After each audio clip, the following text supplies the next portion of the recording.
لیکن اس سے پہلے جس چیز کے اوپر میں بات کرنا چاہتا ہوں، وہ جو میرے باہر یہ کیمپ لگا ہوا تھا، اس میں بڑے بڑے ایسے لوگ جو یہاں بیٹھے رہے ہیں، اور سردیوں سے شروع ہے، شدید سردی تھی یہاں، سردی میں کیمپ لگے رہے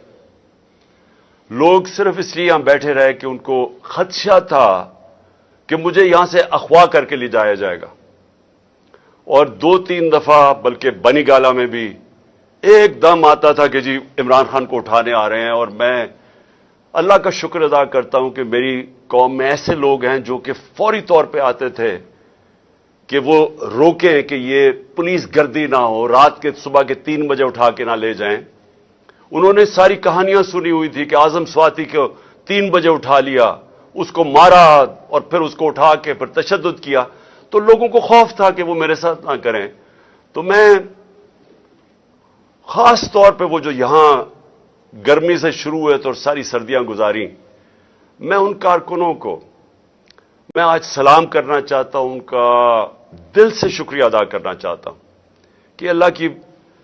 میرے پہ بڑی نعمت ہے کہ اس طرح کے میرے پاس جنونی نظریاتی کارکن ہیں. اور ان کو ہی سامنے رکھتے ہوئے میں آج ذل شاہ کے اوپر بات کرنا چاہتا ہوں. پہلے دیکھیں، میں نے تو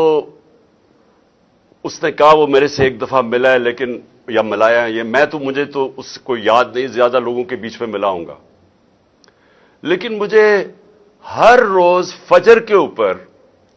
اونچی اونچی آواز